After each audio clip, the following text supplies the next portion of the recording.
Boa tarde, meu público querido. Estamos novamente reunidos para falar, desta vez, sobre aquilo que eu tinha prometido, que era a música em Portugal.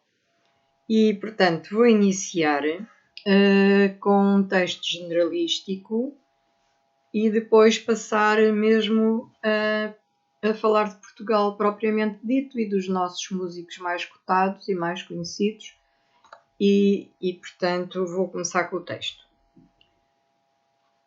Até que as novas tendências musicais se definissem por completo na Europa nas primeiras décadas do século XX, continuaria a fazer-se sentir em todos os países a influência romântica, apanágio do século anterior. Portanto, no século XIX, o romantismo imperava e arrastou-se até inícios do século XX.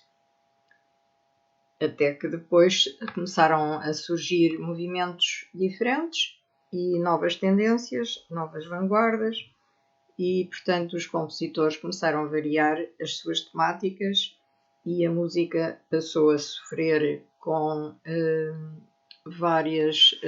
a sofrer transformações, com os vários movimentos que iam surgindo. Os mais conhecidos sabemos que foram o impressionismo e o expressionismo.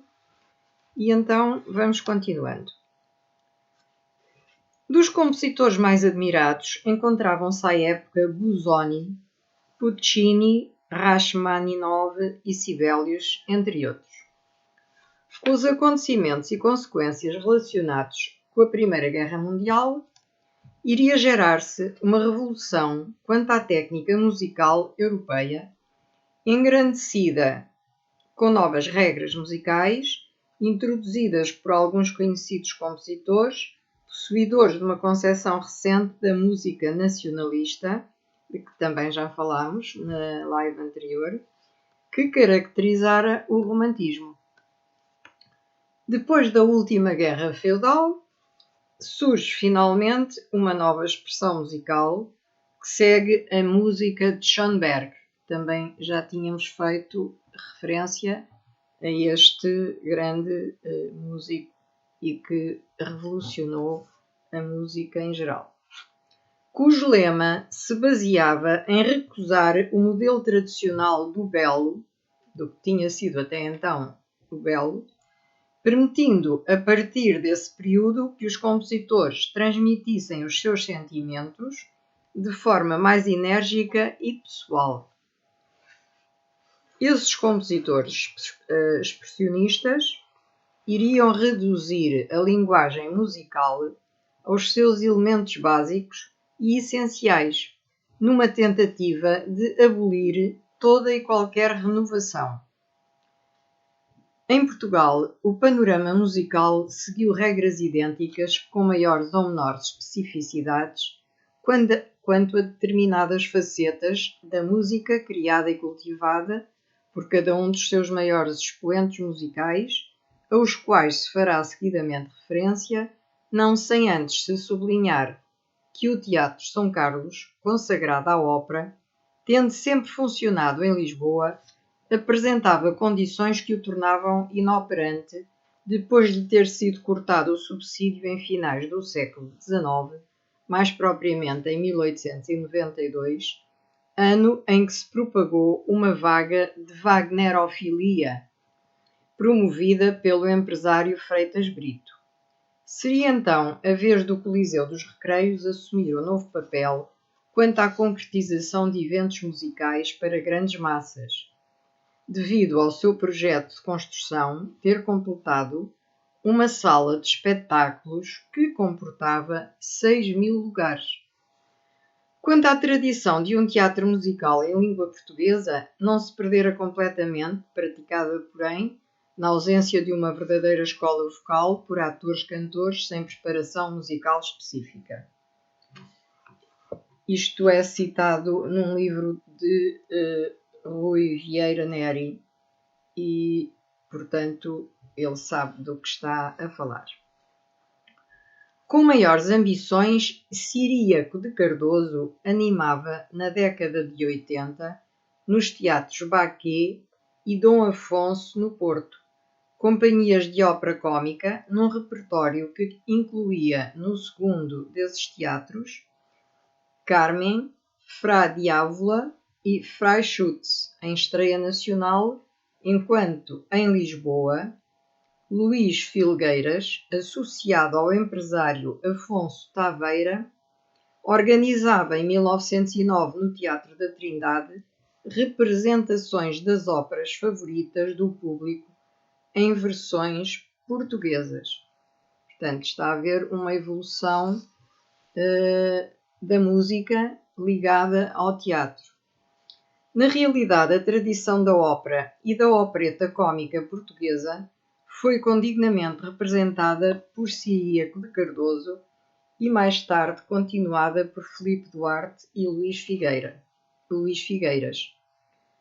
Portanto, aqui a música começa a ligar-se e a desenvolver-se com a ópera. Com efeito, é ao género lírico que a maioria dos compositores portugueses da época dedica o essencial da sua atividade.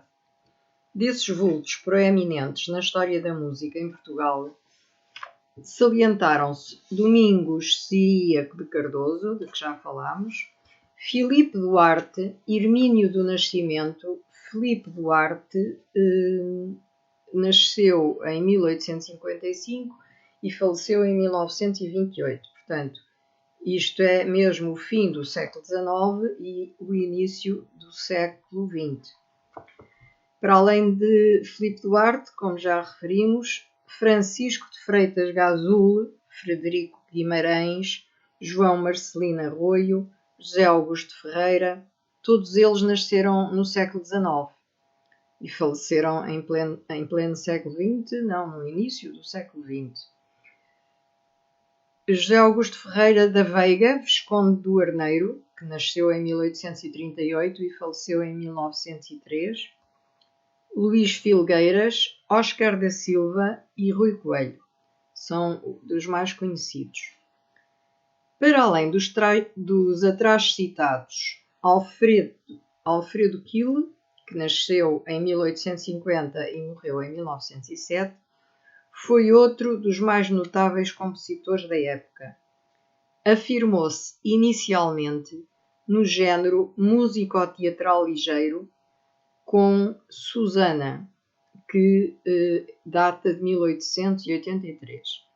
Tendo sido autor de poemas sinfónicos, cantatas, dramas líricos, suítes para orquestra, peças de salão e obras de circunstância, como no caso do hino A Portuguesa. Foi escrito, precisamente, no início da República por Alfredo Quille, em 1890. Escrito a quando do ultimato inglês. Portanto, foi ainda antes do que eu estava a citar. Diz aqui, portanto, que foi nessa época e, portanto, já tinha sido escrito nessa época, só que foi mais divulgado a partir da instituição da República.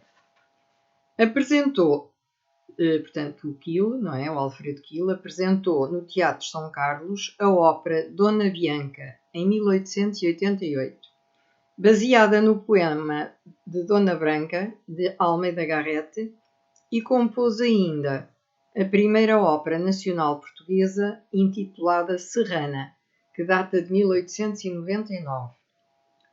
Outro ilustre compositor do mesmo período foi Augusto Machado, nascido em 1845 e que faleceu em 1924.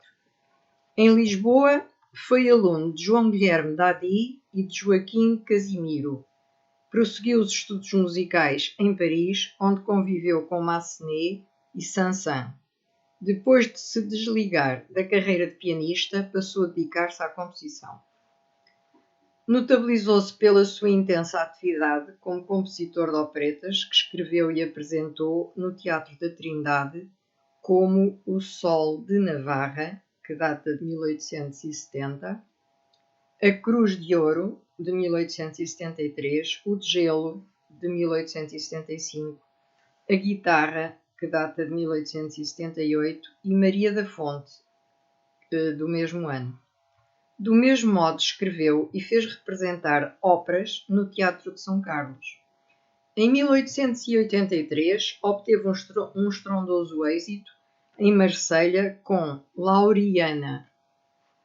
Compôs ainda óperas burlescas históricas, cômicas, comédias líricas, episódios líricos e odes sinfónicas como Camões e os Lusíadas, destinado ao centenário do poeta. Adquiriu um estilo próprio depois de ultrapassar o modelo operático tradicional, em grande parte devido às influências de Bizet, Chabrier, Charpentier e Massenet, e ao seu esforço evolutivo no que se refere às suas peças para piano e canções, reveladoras de uma penetrante harmonia orquestral. No que se prendia com o teatro ligeiro, cultivou temáticas de cariz nacionalista. Cá está, o nacionalismo foi uma constante na Europa neste período. Não se poderia deixar de assinalar a atividade de concertista que promoveu o gosto pela música de câmara e a produção de inspiração nacional do pianista Alexandre Rei Colasso, um outro músico com muita capacidade. Nesse âmbito, compôs fados e suíte portuguesa e peças para piano, as cantigas de Portugal, e ainda peças para voz e piano. Com ele colaborou Vítor Úrsula, que nasceu em 1857 e faleceu ainda em pleno século XIX, em 1899, violinista e maestro, ligado à Academia de Amadores de Música, que por sua vez tratou as melodias populares portuguesas de forma singular nas rapsódias portuguesas para orquestra, especialmente as que foram datadas de 1892. Mas Alexandre Rei Colasso nasceu no século XIX, mas já faleceu no século XX. Nasceu em 1854 e faleceu em 1928. Como diretor do Conservatório, Rei Colasso empreendeu a reforma daquele estabelecimento de ensino. Ele esteve no Conservatório de 1901 até 1910. Teve 9 anos para, portanto, promover a reforma do ensino do Conservatório. No dialvar do século XX, entre as figuras mais proeminentes da música portuguesa, destacou-se o compositor José Viana da Mota, que nasceu em 1868 e faleceu em 1948. Cujos estudos em Berlim foram custeados pela família real. Portanto, veja-se a capacidade que este músico tinha para que fosse a família real a querer custear-lhe os estudos, portanto, fora do país. Foi estudar para Berlim e foi nessa cidade que frequentou o Conservatório Schwarzenegger, tendo sido também discípulo de Liszt em Weimar, e em 1885 é que esteve em Weimar, e depois foi ainda discípulo de Hans von Bülow, a partir de 1887. Este José Viana da Mota interessou-se pela obra e pela filosofia de Wagner, o que virá a ter reflexos significativos na sua obra futura. O centro musical de onde o seu espírito irradiou na mira de abranger o universo, de ganhar uma Weltanschauung, não residiu tanto no piano como na obra de Wagner. Portanto, ele, para ter uma visão total do universo, que conseguiu foi através da obra de Wagner. Tendo iniciado a sua carreira de concertista na Alemanha, cedo veio a ser reconhecido e respeitado como um dos melhores pianistas do seu tempo. Interpretou preferencialmente Bach, Beethoven e Liszt. Em Berlim conheceu Ferruccio Busoni, com quem passou a manter correspondência. Busoni também já vimos que era um dos músicos mais conhecidos da época. Quando se iniciou a Primeira Guerra Mundial, o Viana da Mota refugiou-se na Suíça, onde passou a ocupar o lugar de professor de piano no Conservatório de Genebra. E ainda durante o conflito bélico regressou a Portugal. Posteriormente, seria nomeado diretor do Conservatório de Lisboa. A mola do seu intelectualismo era a ansiedade fáustica de ganhar uma altitude de onde abarcasse o universo. Isto é citado por Mário Morro, numa obra designada Cantores de Ópera Portuguesa, que foi publicada pela Bertrand. O compositor dedicou-se a recriar um estilo específico do folclore nacional sob influência da estética do romantismo alemão, tendo composto múltiplas peças para piano e inúmeras Lieder. A sua sinfonia mais marcante, escrita em Lá maior, intitulou-se A Pátria, que data de 1895. Poderá afirmar-se que teve inspiração camoniana, almejando em sentido mitológico o ressurgimento nacional. Relativamente a Luís de Freitas Branco, o expoente máximo do modernismo musical português à época, desempenhou um papel de relevo ao estabelecer uma ponte de ligação entre a música portuguesa e as correntes estéticas europeias vanguardistas. É outra figura muitíssimo importante da música portuguesa. Recebeu as primeiras lições dos professores Augusto Machado e Padre Tomás Borba a partir de 1906, ao mesmo tempo que o compositor belga Désiré Paque lhe revelou as concepções de Vincent d'Indy. Foi muito vasta a sua obra de compositor, musicógrafo e pedagogo, tendo sido professor e subdiretor do Conservatório de Lisboa. Tendo iniciado em 1907 a sua atividade de crítico musical, concluiu no mesmo ano uma sonata para violino e piano, premiada no concurso promovido pela Sociedade de Música de Câmara no ano seguinte, em 1908, a que se seguiram 3 poemas sinfónicos. Aperfeiçoou-se em instrumentação com Luigi Mancinelli durante as temporadas deste no Teatro São Carlos. A partir de 1909, refletiu-se na sua obra a influência dos movimentos simbolista e decadentista franceses. Portanto, cada um destes músicos tinha as suas preferências e seguiu os seus caminhos relativamente à sua música e, portanto, às suas composições. A partir de 1909 já tínhamos dito que, portanto, a sua obra sofreu influências dos simbolistas e dos decadentistas franceses. Mas depois, a partir de 1910, ele parte para Berlim. E nessa cidade assiste a uma representação de Péléas e Mélisande de Debussy, que virá a constituir um fator decisivo na orientação francófila e latina da sua estética. Portanto, aqui começa uma nova etapa da sua vida de compositor. Nesse mesmo ano, concluiu o poema sinfónico Os Paraísos Artificiais, 1913. Compôs várias peças para piano, um quarteto de cordas, mas este foi em 1911, uma sonata para violoncelo e piano, também datada de 1913, como Os Paraísos Artificiais, e várias melodias baseadas em textos portugueses. Em Berlim estudou com o compositor Humperdinck e com Désiré Paque. Nessa cidade aprofundou o estudo da anotação antiga e da metodologia da história da música. Aí teve contacto com a 9ª Sinfonia de Beethoven e os dramas musicais de Wagner.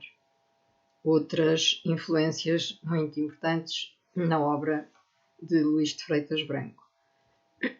Por sua vez, em Paris, irá contactar com a música de Ravel e de Debussy, com os ballets russes e com Gabriel Grovles, com quem aprofundou os seus conhecimentos sobre a estética impressionista. Portanto, ele teve imensas influências na sua obra.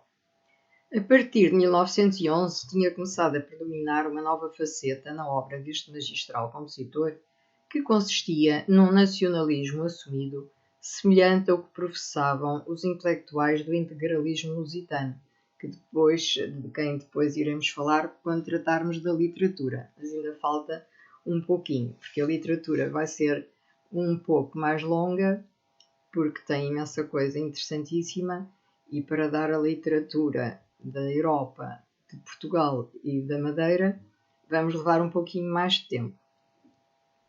Ultrapassada mais tarde essa posição, não descurou, porém, a Portugalidade da sua música.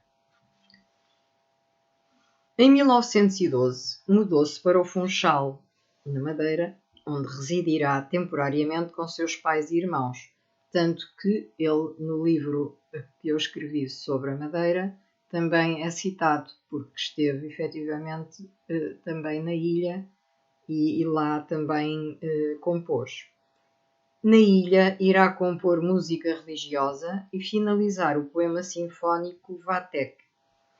Na década de 20, afastou-se dos aspectos simbolistas e sensualistas que utilizara inicialmente nas suas composições, balançando a sua criatividade a partir dessa data entre uma perspectiva racionalista e a recuperação dos valores renascentistas, a que acrescentou temas predominantes da obra camoniana.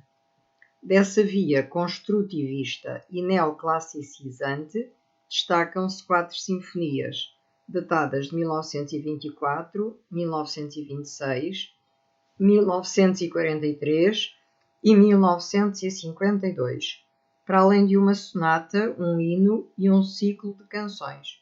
Portanto, ele foi-se libertando de algumas das suas tendências iniciais para seguir em frente com outras tendências que mais lhe interessavam para a sua obra e para as suas composições e melodias.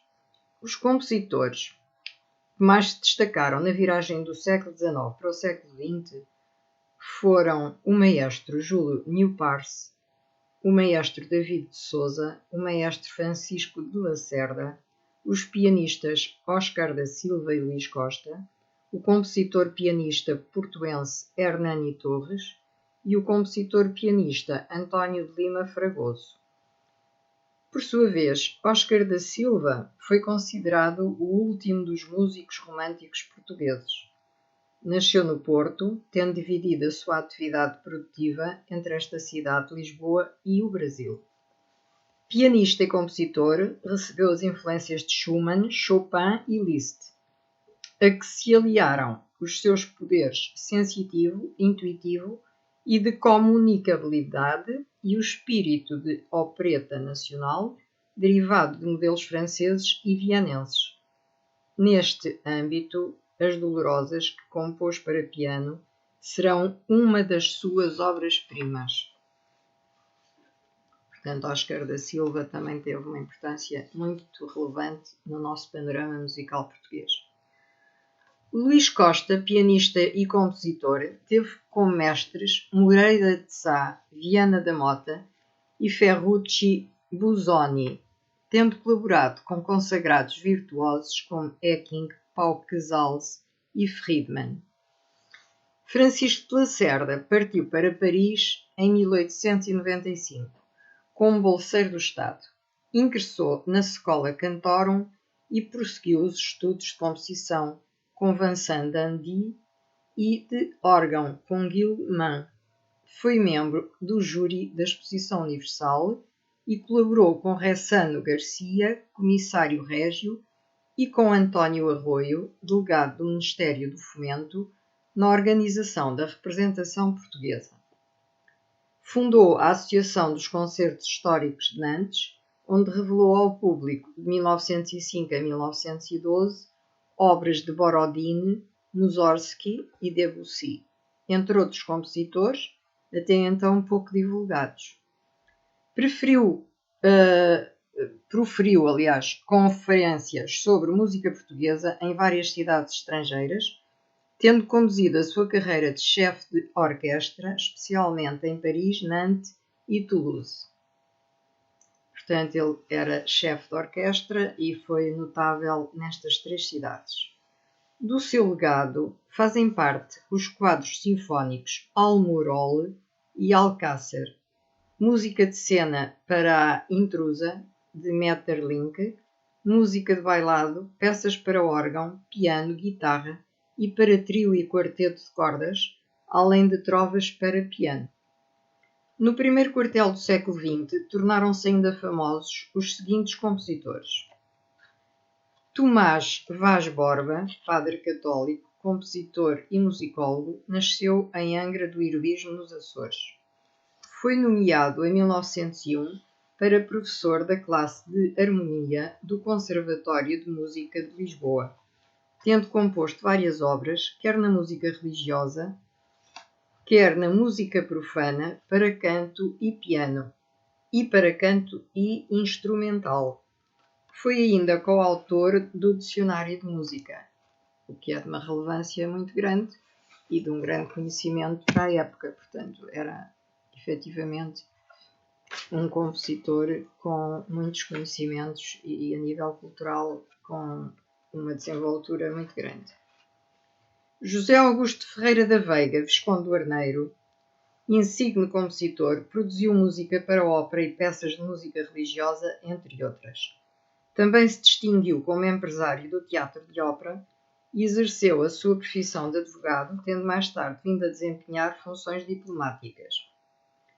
Quanto a Francisco de Freitas Gazul, produziu peças musicais para teatro e escreveu a partitura para a produção da ópera Frei Luís de Sousa.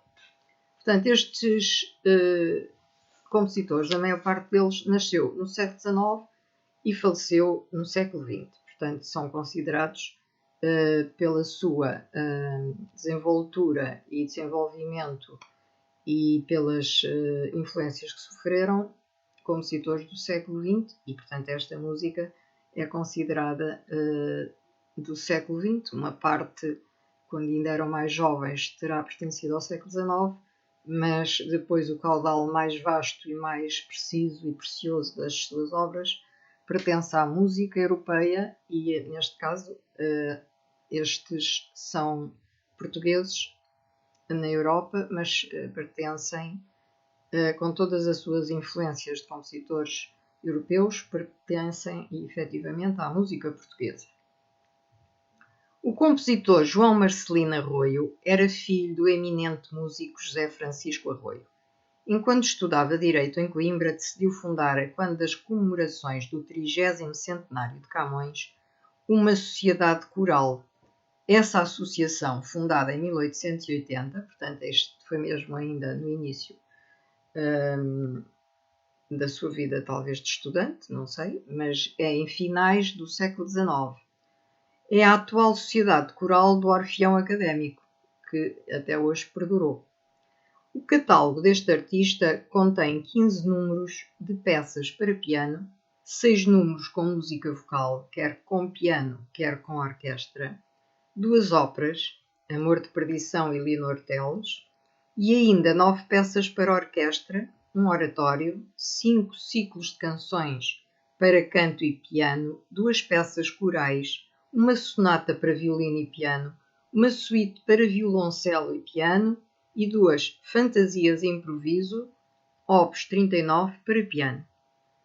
Em março de 1907, estreou no Teatro de São Carlos a ópera em 3 atos Amor de Perdição, com libreto escrito em italiano por Francisco Bernardo Braga, segundo o romance de Camilo Castelo Branco, que foi traduzido para alemão por Ludwig Hartmann.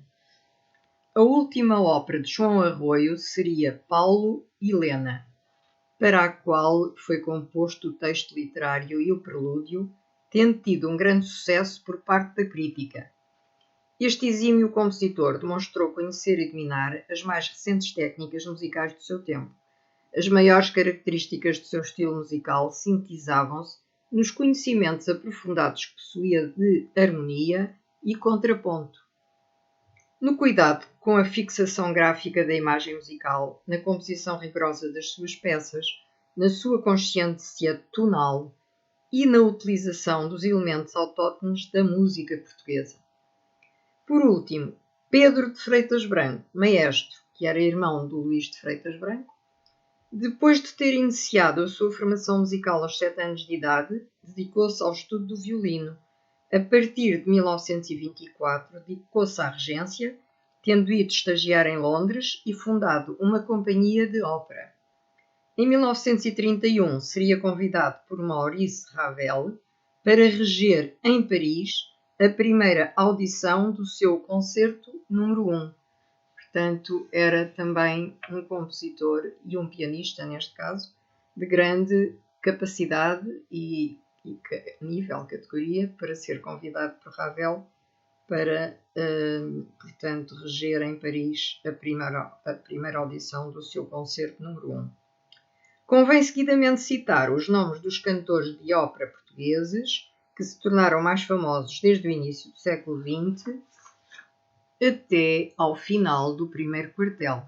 Eles são Cacilda Ortigão, Tomás Alcaide, Alberto Reis, Maria do Céu Foz, Isaura Garriga, Nita Lupi, Miguel Orrico, Edgar Duarte de Almeida, Arminda Correia, Manuel Mergulhão, Violante Montanha, Maria Antónia Palhares, Maria Luísa Lisboa e Isabel Pego Bergstrom. Não se poderia deixar de referir neste capítulo a importância da música tradicional portuguesa, cujo estudo e relevo se deveu ao romantismo, que muito cultivou o gosto pela música popular. Na verdade, a canção popular sempre atraiu o homem romântico por ser a expressão da identidade nacional. Teófilo Braga impulsionou os músicos portugueses para que recolhessem as canções tradicionais portuguesas. Alguns estrangeiros, como Platão de Waxel e Rodney Gallop, foram também pioneiros nesta tarefa cultural de recolha das canções populares portuguesas em diversas zonas circunscritas do país. Fizeram-se sentir sobremaneira as influências árabes nos cânticos árabo-andaluzes da Beira Baixa e Alentejo e norte-africanos na música tradicional madeirense. Os principais músicos que se interessaram pela música tradicional portuguesa foram, entre outros, Fernando Lopes Graça, Cláudio Carneiro e Armando José Fernandes. A música tradicional portuguesa parece quase só a designação coletiva geral que aplicamos, até certo ponto, artificialmente, a um rico mosaico de tradições regionais ou mesmo locais, que pouco mais parecem apresentar de comum do que a utilização de uma língua comum. A poder falar-se de uma identidade da música tradicional portuguesa, ela terá de ser feita das múltiplas identidades regionais em que, evidentemente, se fragmenta. O que em citação se sublinhou pode verificar-se desde os viras continentais às chamarritas açorianas, ao charamba, moda de despique na Madeira, ou às velhas, moda de despique da Ilha Terceira. Já no início do século, outro aspecto importante a considerar é o da funcionalidade da música tradicional portuguesa, visível na sua sazonalidade, como por exemplo nas canções da Sacha, da rega, do varejo, da azeitona, dos cantos natalícios ou das folias do Espírito Santo. Quanto às danças tradicionais portuguesas mais conhecidas, poderão citar-se o Vira no Minho, Noroeste e Ribatejo, a Chula no Minho, Beira Alta e Dor Litoral, o Pingacho nas terras de Mirandela, as danças dos pretos e as danças das fitas em Moncorvo, a Farrapeira na Beira Interior e Ribatejo, a Ciranda e a Tirana na Beira Litoral, o Verde Gai na Extremadura, a dança das saias no Alto Alentejo, o fandango no Ribatejo, o corridinho no Algarve. Na Ilha da Madeira são mais conhecidos o bailinho de oito, o da repisa e o das camacheiras. No Porto Santo, a meia volta. Nos Açores, na Ilha de São Miguel, o tanchão e o balho furado. Quanto aos instrumentos tradicionais portugueses, e por aqui terminaremos, portanto, a música portuguesa, vou citar então os instrumentos que mais conhecidos ficaram e que mais uso têm e têm tido ao longo do tempo e que continuam a ser produzidos, criados, para que na música tradicional possamos ouvir os seus belíssimos acordes. Então, quanto aos instrumentos tradicionais portugueses, desde a viola ao violino e rabeca, passando pela guitarra portuguesa, utilizada em casas de fado, também a viola braguesa, no Minho, a amarantina, em Amarante, e a toeira, em Coimbra, são desde há muito tempo das mais populares, podendo também citar-se a bandurra ou viola beiroa, de Castelo Branco. Quanto à família dos cordofones, continua a incluir o violão, viola francesa, a viola da terra, o cavaquinho, o violino e a sanfona. Na Madeira, os instrumentos mais utilizados são o rajão, a viola da terra e o braguinha, enquanto que nos Açores se privilegia a viola da terra. Na família dos aerofones, é outra espécie de instrumentos, incluem-se as flautas de travessa e de bisel e a gaita de foles, de palheta. Dentro dos membranofones, os mais conhecidos continuam a ser o bombo e o pandeiro, enquanto as castanholas são dos idiofones o instrumento mais utilizado. E por aqui ficamos, porque hoje foi demasiado, porque achei que conseguiria acabar a música portuguesa numa só live, ou num só live, e portanto despeço-me até à próxima, que entraremos com a música madeirense, que vocês acho que vão gostar muito, porque também tem aspectos característicos muito, muito particulares. Muito boa tarde, até à próxima live.